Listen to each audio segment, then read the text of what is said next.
Hello everyone, आप लोगों का स्वागत है टीचिंग दर्पण पर। आप सब कैसे हैं फ्रेंड? आप सबकी तैयारी कैसे चल रही है? उम्मीद करते हैं आप सबकी तैयारी जो है बहुत ही अच्छी चल रही होगी। इसमें जो है कंप्लीट किया जा रहा था एनसीईआरटी सार संग्रह, जो कि वन लाइनर फॉर्म में दिया गया है, जो सभी एग्जाम के लिए बहुत ही इंपॉर्टेंट बुक है ये एनसीईआरटी सार संग्रह।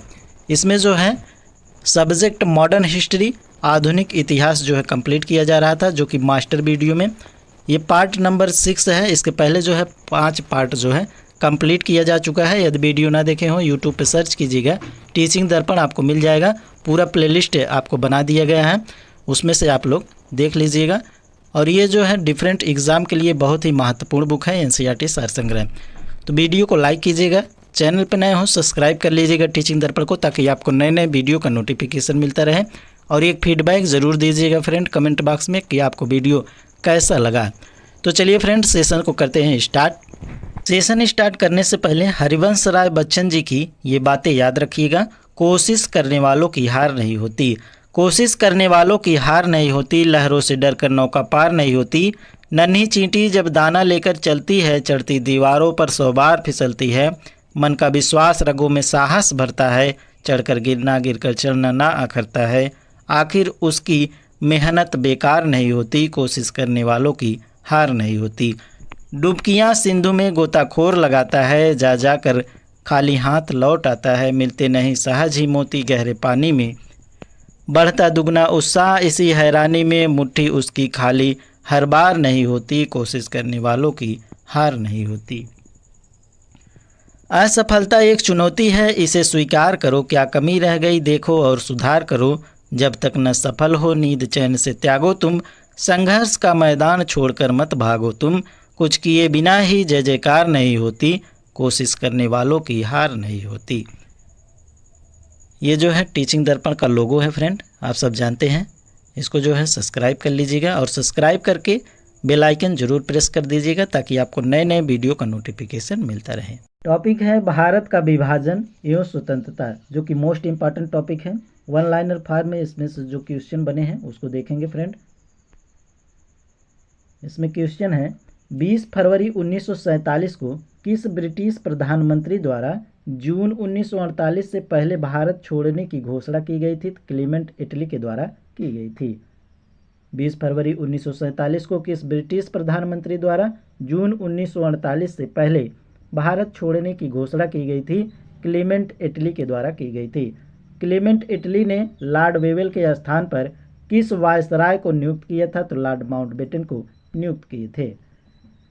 माउंटबेटन द्वारा विभाजन के साथ सत्ता हस्तांतरण के लिए योजना कब प्रस्तुत की गई थी? तो 3 जून 1947 को प्रस्तुत की गई थी। किस योजना को 3 जून योजना के नाम से भी जाना जाता है? तो माउंटबेटन योजना को जाना जाता है। माउंटबेटन योजना के प्रमुख प्रावधान यहाँ पर दिए गए हैं। पंजाब और बंगाल में हिंदू मुसलमान बहुसंख्यक जिलों के प्रांतीय विधानसभा के सदस्यों की अलग बैठक बुलाई गई और उनके प्रतिनिधियों को यह निश्चय करना था कि प्रांत का विभाजन हो या नहीं हो। आगे है विभाजन होने की दशा में 2 डोमिनियन भारत और पाकिस्तान तथा 2 संविधान सभाओं का निर्माण किया जाएगा।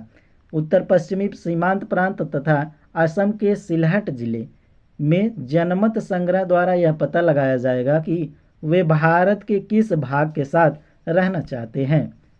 विभाजन के गतिरोध को दूर करने के लिए एक सीमा आयोग बाउंड्री कमीशन का गठन किया जाएगा।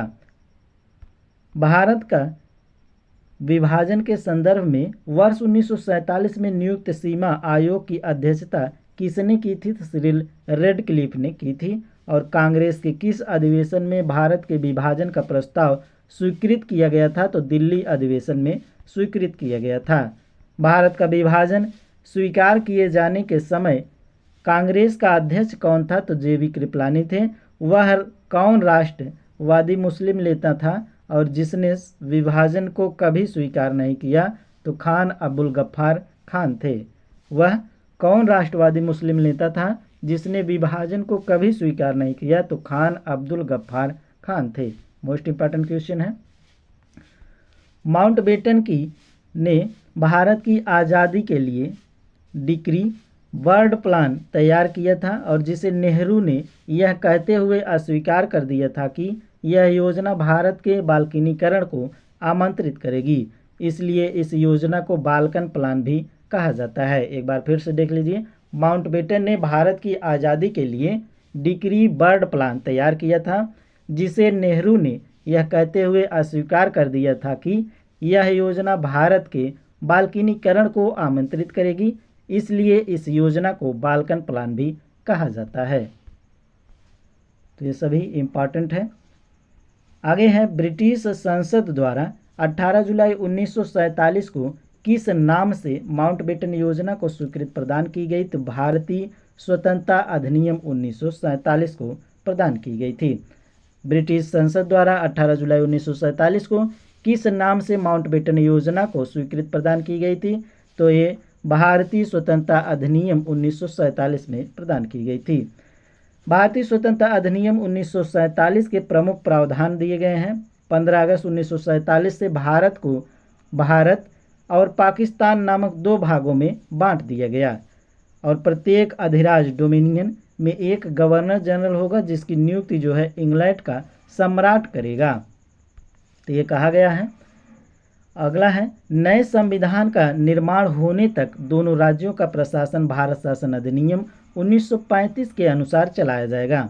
भारतीय रजवाड़ों को स्वतंत्रता रहने का विकल्प नहीं दिया जा सकता है, उन्हें या तो भारत में रहना होगा या पाकिस्तान में।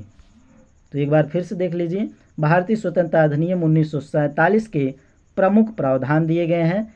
15 अगस्त 1947 से भारत को भारत और पाकिस्तान नामक दो भागों में बांट दिया जाएगा। प्रत्येक अधिराज्य डोमिनियन में एक गवर्नर जनरल होगा, जिसकी नियुक्ति इंग्लैंड का सम्राट करेगा और नए संविधान का निर्माण होने तक दोनों राज्यों का प्रशासन भारत शासन अधिनियम 1935 के अनुसार चलाया जाएगा। भारतीय रजवाड़ों को स्वतंत्र रहने का विकल्प नहीं दिया जा सकता है और उन्हें या तो भारत में रहना होगा या पाकिस्तान में रहना होगा। अगला क्वेश्चन है, भारत की स्वतंत्रता के समय कांग्रेस का अध्यक्ष कौन था? तो जेबी कृपलानी थे। भारत का अंतिम वायसराय कौन था? तो लॉर्ड माउंटबेटन थे। स्वतंत्र भारत के प्रथम गवर्नर जनरल कौन थे? तो लॉर्ड माउंटबेटन थे। स्वतंत्र भारत के प्रथम व अंतिम भारतीय गवर्नर जनरल कौन थे? तो सी राजगोपालाचारी थे।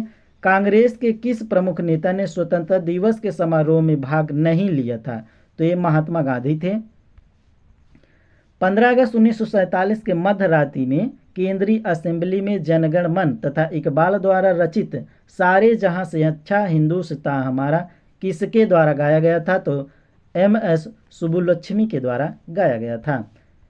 प्रथम बार भारत के प्रधानमंत्री की नियुक्ति किसके द्वारा की गई? तो गवर्नर जनरल के द्वारा की गई थी। पाकिस्तान का प्रथम गवर्नर जनरल कौन था? तो मोहम्मद अली जिन्ना थे। भारतीय संविधान को पूर्ण रूप से कब लागू किया गया था? तो 26 जनवरी 1950 को लागू किया गया था। भारत की स्वतंत्रता के पश्चात लोकसभा का प्रथम अध्यक्ष किसे बनाया गया? तो जेवी मावलंकर को बनाया गया था। भारत की स्वतंत्रता के पश्चात लोकसभा का प्रथम अध्यक्ष किसे बनाया गया था? तो जीवी मावलंकर को बनाया गया था। ये सभी पॉइंट आप लोग ध्यान रखिएगा। गांधी जी की मृत्यु 30 जनवरी 1948 पर जवाहरलाल नेहरू ने कहा था कि हमारे जीवन से प्रकाश गायब हो गया। अगला टॉपिक है विविध मिसलेनियन से जो भी अभी तक क्वेश्चन बने हैं उसको देख लीजिए friend. Grand old man of India की उपाधि किसे दी जाती है? तो दादा भाई नौरोजी को दी जाती है। Grand old man of India की उपाधि किसे दी जाती है? तो दादा भाई नौरोजी को दी जाती है। मोस्ट इंपॉर्टेंट क्वेश्चन है। महाराष्ट्र में शिवाजी उत्सव व गणपति उत्सव की शुरुआत किसने की थी? तो बाल गंगाधर तिलक ने की थी। जीवी मैकाले ने ईस्ट इंडिया कंपनी के बारे में यह टिप्पणी की कि कंपनी एक असंगति है, परंतु यह उस व्यवस्था का भाग है जहां सब ही असंगत है। फिर से देख लीजिए, जीवी मैकाले ने ईस्ट इंडिया कंपनी के बारे में यह टिप्पणी की है कि कंपनी एक असंगति है, परंतु यह उस व्यवस्था का भाग है जहां सब ही असंगत है। भारतीय अशांति का जनक किसे माना जाता है? तो लोकमान्य तिलक को माना जाता है। और किसने कहा था? तो ये वैलेंटाइन सिरोल ने कहा था। ब्रिटिश पार्लियामेंट में चुने जाने वाला प्रथम भारतीय कौन थे? तो दादा भाई नौरोजी थे। मोस्ट इंपॉर्टेंट क्वेश्चन है, ब्रिटिश पार्लियामेंट में चुने जाने वाले प्रथम भारतीय कौन थे? तो दादा भाई नौरोजी थे। सन्यासी विद्रोह किस वर्ष आरंभ हुआ था? तो 1770 ईस्वी में आरंभ हुआ था। तृतीय आंग्ल मराठा युद्ध किसके शासनकाल में हुआ था? तो लॉर्ड वारेन हेस्टिंग के शासनकाल में हुआ था। गांधी जी के दांडी मार्च से प्रेरित होकर किस नेता ने केरल में एक मार्च निकाला था? तो के कलप्पन ने निकाला था कालीकाट से पोयानूर तक। सर्वोदय शब्द का सर्वप्रथम प्रयोग किसने किया था? सर्वोदय शब्द का सर्वप्रथम प्रयोग किसने किया था? तो महात्मा गांधी ने किए थे। दूसरे सविनय अवज्ञा आंदोलन की अवधि क्या थी? तो जनवरी 1932 से अप्रैल 1934 तक थी। अध्यक्षीय संबोधन के समय किस कांग्रेस अध्यक्ष ने हिंदी भाषा के लिए रोमन लिपि लागू करने की वकालत की थी? तो सुभाष चंद्र बोस ने की थी। द्वितीय विश्व युद्ध कब समाप्त हुआ? तो ये समाप्त हुआ था वर्ष 1945 में। मध्यकालीन विद्वानों लेखकों में कौन जैन धर्म का अनुयायी था? तो हेमचंद्र सूरी था। और द्वितीय विश्व युद्ध के समय ब्रिटेन का प्रधानमंत्री कौन थे? तो विंस्टन चर्चिल थे। बंगाल में हुए स्वदेशी आंदोलन का समर्थन किसने किया था? तो अरविंद घोष ने। और भारत के स्वतंत्रता प्राप्ति के बाद किसने सुझाव दिया था कि भारतीय राष्ट्रीय कांग्रेस को समाप्त कर दिया जाए? तो महात्मा गांधी ने सुझाव दिए थे। विभाजन करो और छोड़ो का नारा किसने दिया था? तो मुस्लिम लीग के द्वारा दिया गया था। द्वितीय विश्व युद्ध के संबंध में भारतीय राष्ट्रीय कांग्रेस की क्या नीति थी? तो पूर्ण स्वतंत्रता का आश्वासन मिलने पर ब्रिटेन का सहयोग। ऑपरेशन पोलो किस देशी रियासत को भारत में विलय करने के लिए चलाया गया था? तो हैदराबाद रियासत के लिए चलाया गया था। स्वतंत्र भारत में प्रथम गैर कांग्रेसी प्रधानमंत्री कौन बने थे? तो मोरारजी देसाई बने थे। रविन्द्रनाथ टैगोर को उनकी रचना गीतांजलि के लिए किस वर्ष नोबेल पुरस्कार से सम्मानित किया गया था? तो वर्ष 1913 में। मोस्ट इंपॉर्टेंट क्वेश्चन है। रविन्द्रनाथ टैगोर को महान प्रहरी की संज्ञा किसने दी थी? तो महात्मा गांधी ने दी थी। ब्रिटिश काल के दौरान पड़े किस अकाल को प्रकोप का समुद्री सी ऑफ कैलिमिटी कहा जाता है? तो उड़ीसा का अकाल को कहा जाता है, जो कि 1866 ईस्वी में हुआ था।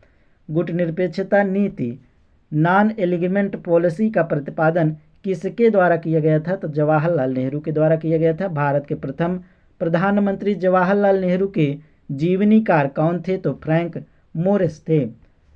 गोखले माई पॉलिटिकल गुरु नामक पुस्तक की रचना किसने की थी? तो महात्मा गांधी ने की थी। गोखले माई पॉलिटिकल गुरु नामक पुस्तक की रचना किसने की थी? महात्मा गांधी ने की थी। भारतीय राष्ट्रीय कांग्रेस के सरकारी इतिहासकार कौन थे? तो डॉक्टर पट्टाभी सीतारामैया थे।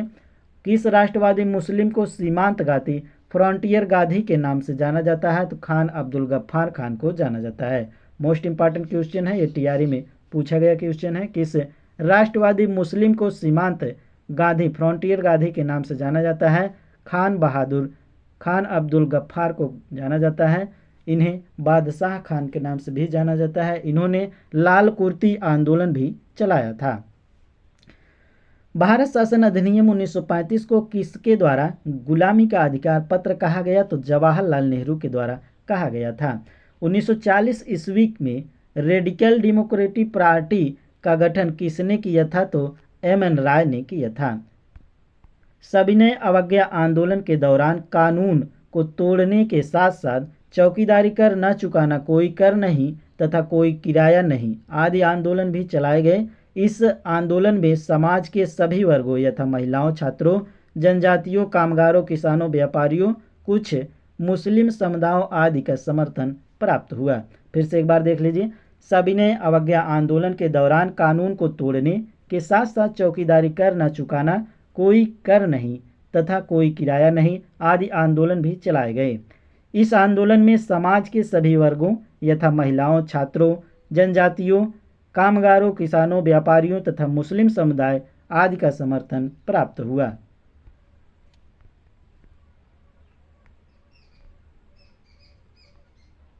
भारतीय स्वतंत्रता आंदोलन में सहयोग पाने के लिए लाला हरदयाल ने वर्ष 1913 में गदर पार्टी की स्थापना की थी।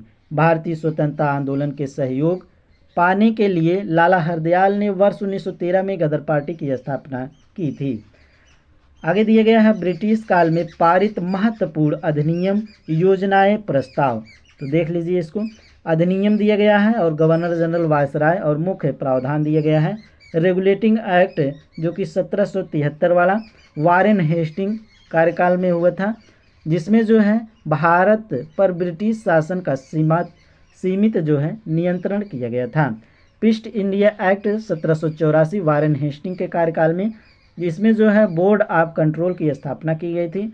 चार्टर एक्ट 1813 में लॉर्ड मिंटो के कार्यकाल में, जो कि कंपनी का व्यापारिक एकाधिकार समाप्त किया गया था। सती प्रथा निषेध कानून 1829 में विलियम बैंटिंग वायसराय थे उस समय, और सती प्रथा पर प्रतिबंध लगाए थे। चार्टर एक्ट 1833 में विलियम बैंटिंग उस समय के गवर्नर जनरल थे, जो कि बंगाल का अंतिम तथा भारत का प्रथम गवर्नर जनरल थे। चार्टर एक्ट 1853 में लॉर्ड डलहौजी गवर्नर जनरल थे, जिन्होंने कंपनी का मात्र ट्रस्ट मतलब के रूप में भारत पर नियंत्रण किए थे। हिंदू विधवा पुनर्विवाह 1856, उस समय लॉर्ड डलहौजी वायसराय थे, जो कि विधवा विवाह का मान्यता दिए थे। आगे भारतीय परिषद अधिनियम 1861, जो कि लॉर्ड कैनिंग गवर्नर जनरल थे, परिषद में भारतीयों को प्रवेश करना।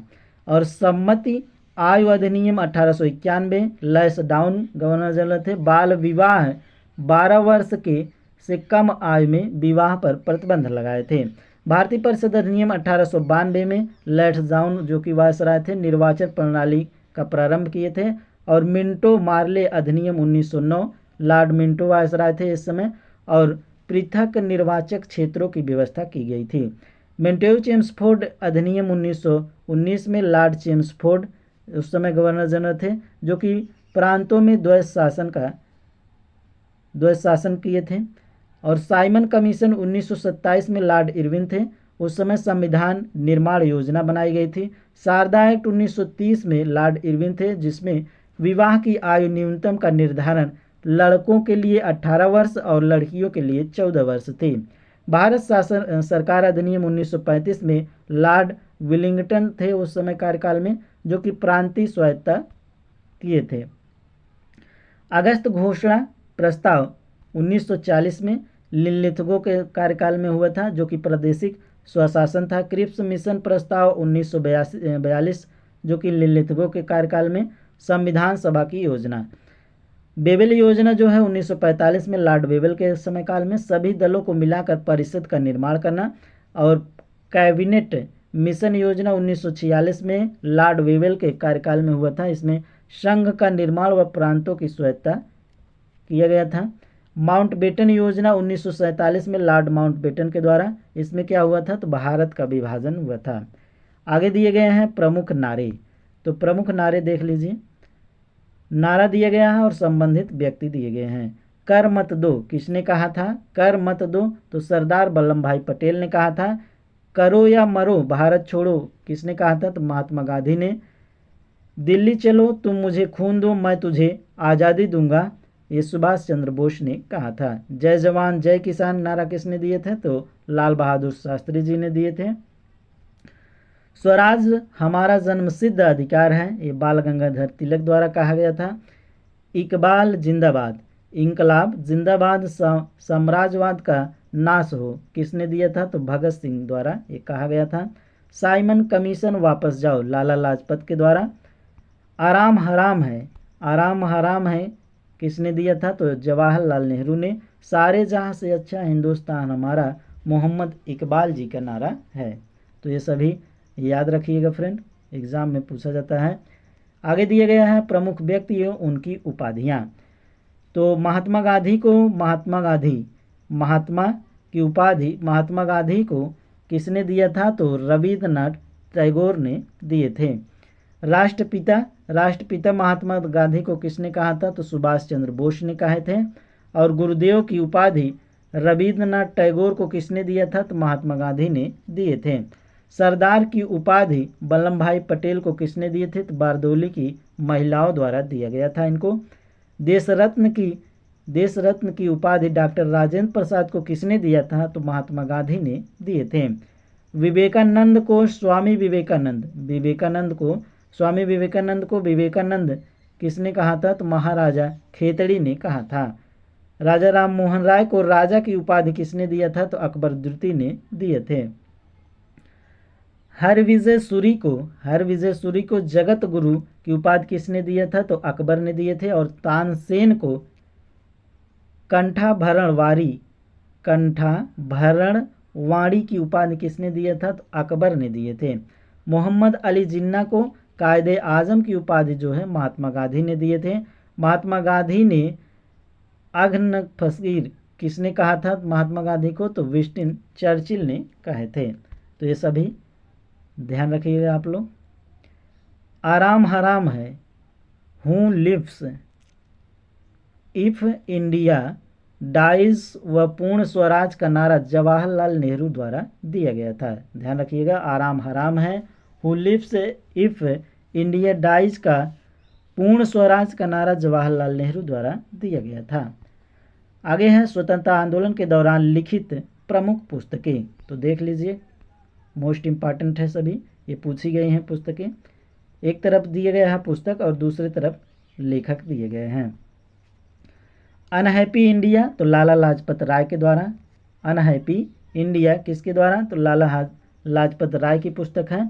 गीता रहस्य बाल गंगाधर तिलक की पुस्तक है। बंदी जीवन सचिंद्र नाथ सन्याल की पुस्तक है। इंडियन होम रूल अथवा हिंद स्वराज महात्मा गांधी की पुस्तक है। इंडिया डिवाइडेड राजेंद्र प्रसाद की पुस्तक है। इंडिया टुडे जो है रजनी पामदत्त की पुस्तक है। नेशन इन मेकिंग सुरेंद्र नाथ बनर्जी की पुस्तक है। Pakistan and the partition of India BR Ambedkar की पुस्तक है। ये TRE 3.0 में पूछी गई पुस्तक है। द फिलॉसफी ऑफ द बम ये भगवती चरण बोहरा की पुस्तक है। My experiment with truth Mahatma Gandhi की पुस्तक है। सत्यार्थ प्रकाश की पुस्तक जो है सत्यार्थ प्रकाश पुस्तक दयानंद सरस्वती जी की है। मोस्ट इंपॉर्टेंट है, कई बार पूछा गया है। इंडियन स्ट्रगल ये TRE 3.0 में पूछा गया क्वेश्चन है, जो कि सुभाष चंद्र जी की पुस्तक है। Poverty and un British rule in India दादा भाई नौरोजी की पुस्तक है। और आनंद मठ जो है बंकिम चंद्र चटर्जी की पुस्तक है। India wins freedom Maulana Abul Kalam Azad की पुस्तक है। डिस्कवरी ऑफ इंडिया यदि पूछा जाए डिस्कवरी ऑफ इंडिया की पुस्तक किसने लिखी है? तो ये जवाहरलाल नेहरू की पुस्तक है।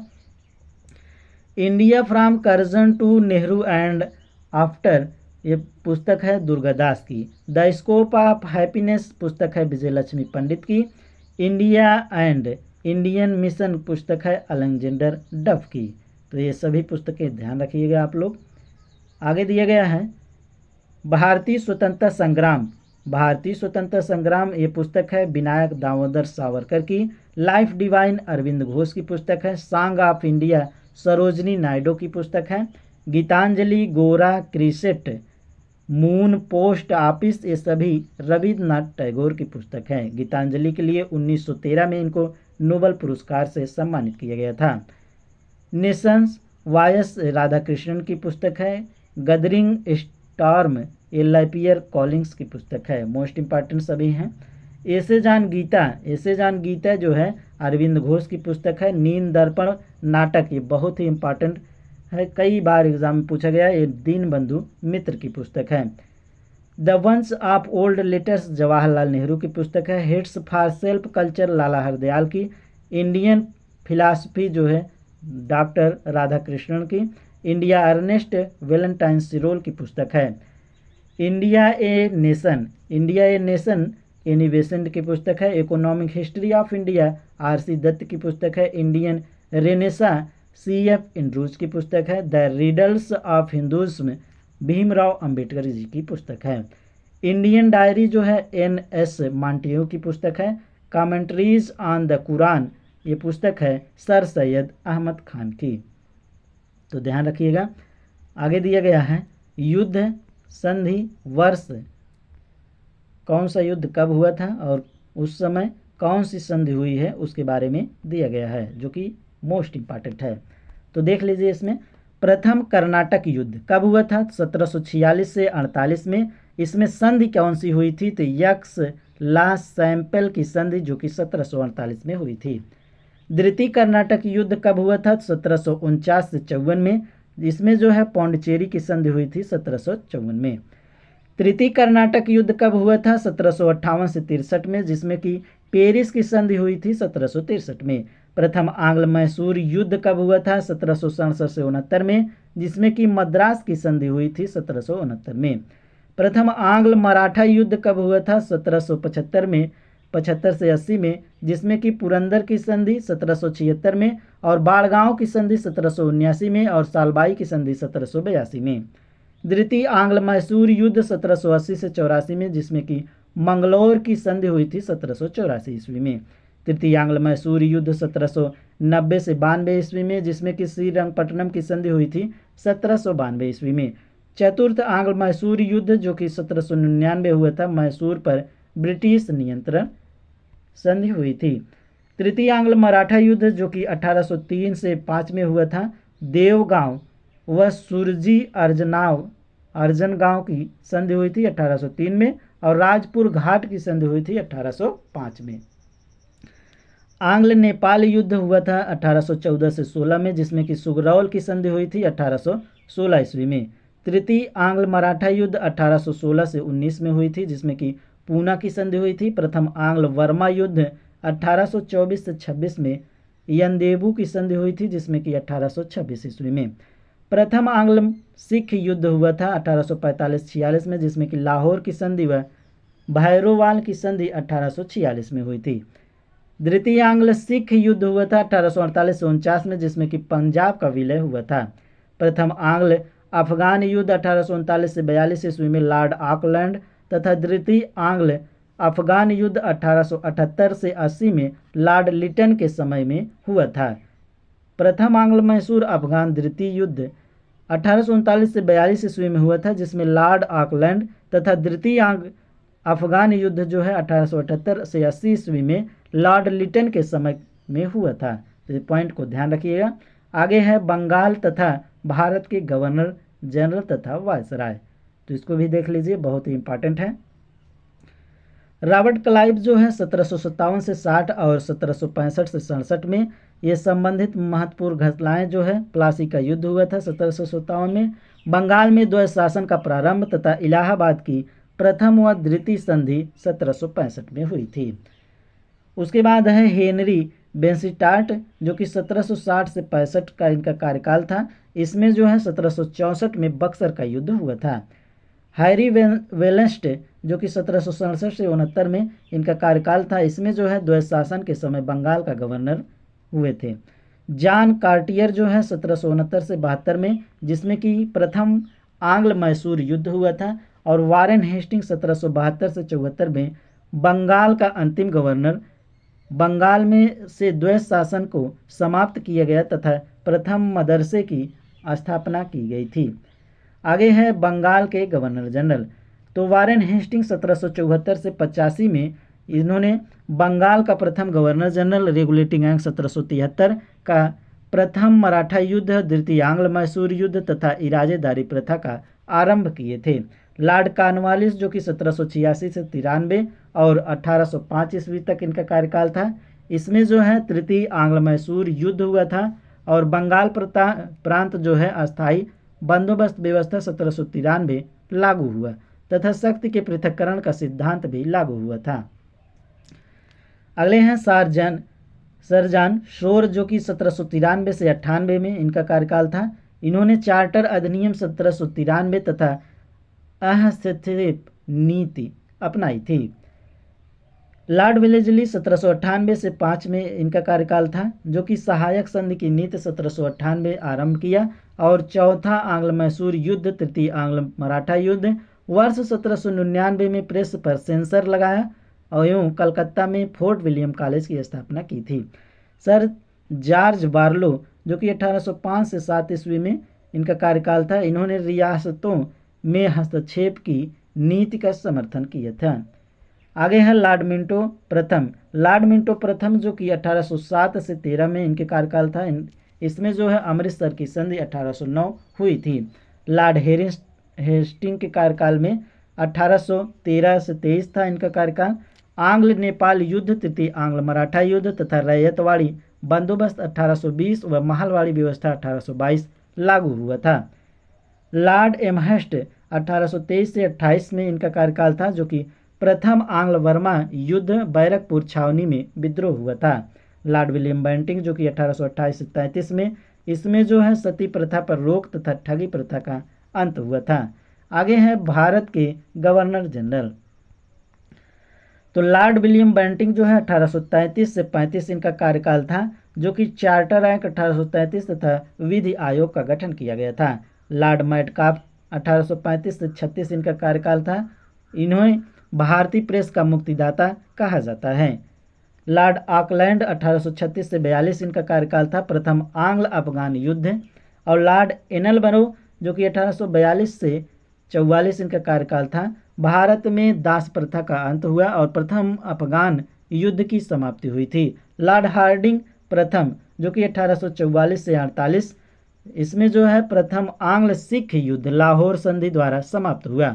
लॉर्ड डलहौजी जो कि 1848 से 56 में, द्वितीय आंग्ल सिख युद्ध, द्वितीय आंग्ल वर्मा युद्ध, चार्ल्स वुड की शिक्षा नीति और शिक्षा का मैग्ना कार्टा व्यापक सिद्धांत तथा विधवा पुनर्विवाह अधिनियम लागू हुआ था।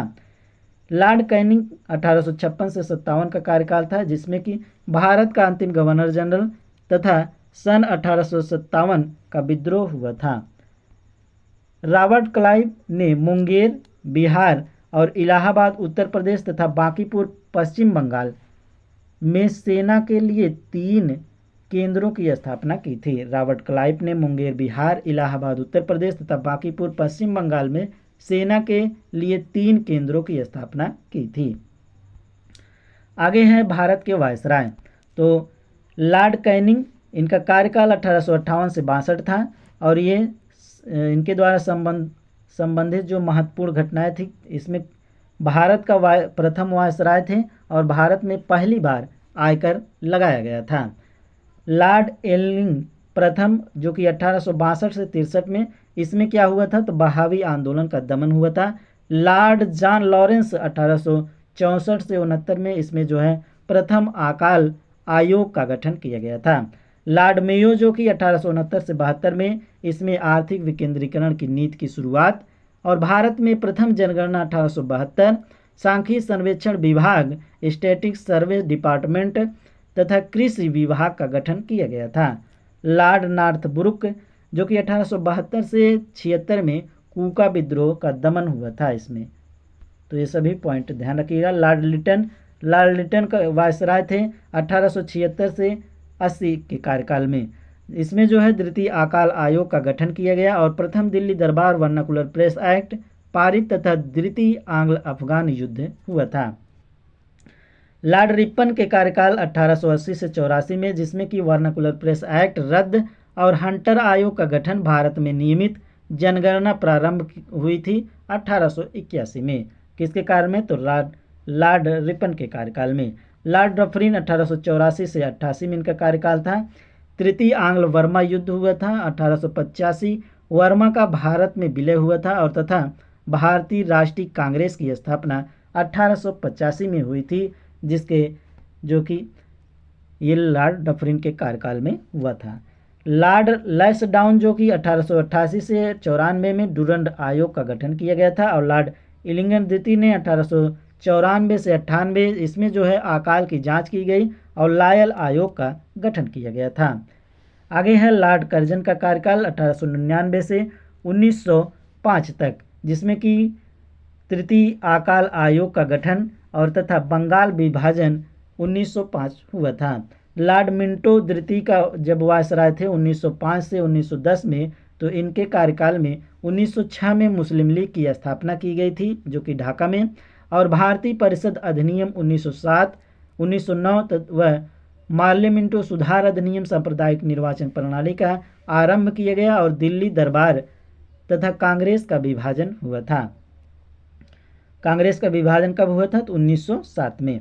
कहाँ पर? सूरत में। लॉर्ड हार्डिंग द्वितीय के वायसराय जब थे, उनके कार्यकाल थे 1910 से 1916। इसमें क्या हुआ था? तो बंगाल विभाजन रद्द हुआ था, तृतीय दिल्ली दरबार तथा प्रथम विश्व युद्ध हुआ था। लॉर्ड चेम्सफोर्ड के कार्यकाल 1916 से 1921 तक था।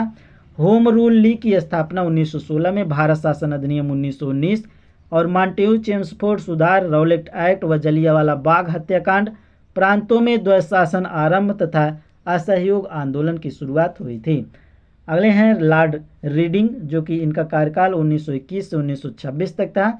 चौरी चौरा की घटना फरवरी 1922, काकोरी ट्रेन डकैती 1925 तथा स्वराज पार्टी की स्थापना 1923 में हुआ था। आगे हैं लॉर्ड इरविन का कार्यकाल जो है 1926 से 1931 था। इसमें जो है साइमन कमीशन का भारत आना और पूर्ण स्वराज का प्रस्ताव पारित और सविनय अवज्ञा आंदोलन प्रारंभ किया गया था और प्रथम गोलमेज सम्मेलन तथा गांधी इरविन समझौता हुआ था। लॉर्ड विलिंगटन, जिनका कार्यकाल जो कि 1931 से 1936 था, इन्होंने द्वितीय व तृतीय गोलमेज सम्मेलन, सांप्रदायिक पंचायत तथा अखिल भारतीय किसान सभा की स्थापना 1936 में किया गया था। लॉर्ड लिनलिथगो का कार्यकाल 1936 से 1944 तक था। इसमें जो है पृथक पाकिस्तान की मांग की गई और क्रिप्स मिशन तथा भारत छोड़ो आंदोलन हुआ था। लॉर्ड वेवेल का कार्यकाल 1944 से 47, जिसमें कि बेवेल योजना व शिमला सम्मेलन तथा भारत को स्वतंत्र करने की घोषणा फरवरी 1947 में हुई थी। लॉर्ड माउंटबेटन, जो कि 1947 जून 1948 तक अंतिम ब्रिटिश वायसराय तथा स्वतंत्र भारत के प्रथम गवर्नर जनरल थे। सी राजगोपालाचारी, इनका कार्यकाल 1948 से 1950 तक था, स्वतंत्र भारत के प्रथम तथा अंतिम भारतीय गवर्नर जनरल थे। तो ये पॉइंट ध्यान रखिएगा। आगे हैं चार्टर अधिनियम 1833 के अंतर्गत बंगाल के गवर्नर जनरल को भारत का गवर्नर जनरल बना दिया गया था। चार्टर अधिनियम 1833 के अंतर्गत बंगाल के गवर्नर जनरल को भारत का गवर्नर जनरल बना दिया गया था। तो ये आपका जो है मॉडर्न हिस्ट्री, जो कि आधुनिक भारत का इतिहास, जो कि एनसीईआरटी वन लाइनर सभी क्वेश्चन प्रीवियस ईयर के कंप्लीट होते हैं। वीडियो को अभी तक लाइक ना किए हो कर दीजिए और चैनल पे नए हो सब्सक्राइब कर लीजिएगा टीचिंग दर्पण को, ताकि आपको नए नए वीडियो का नोटिफिकेशन मिलता रहे। और इसका पीडीएफ जो है आपको टेलीग्राम टीचिंग दर्पण बिना स्पेस के आप लोग सर्च कीजिएगा, टेलीग्राम पर आपको मिल जाएगा। वहाँ पर आप लोग इस पीडीएफ को डाउनलोड कर लीजिएगा और पढ़ लीजिएगा। तो चलिए फ्रेंड, और इसमें बताइएगा कमेंट में आपको वीडियो कैसा लगा और इसके बाद जो है कौन सा सब्जेक्ट आपको कराया जाए। तो चलिए फ्रेंड, मिलते हैं नेक्स्ट वीडियो में, तब तक के लिए धन्यवाद।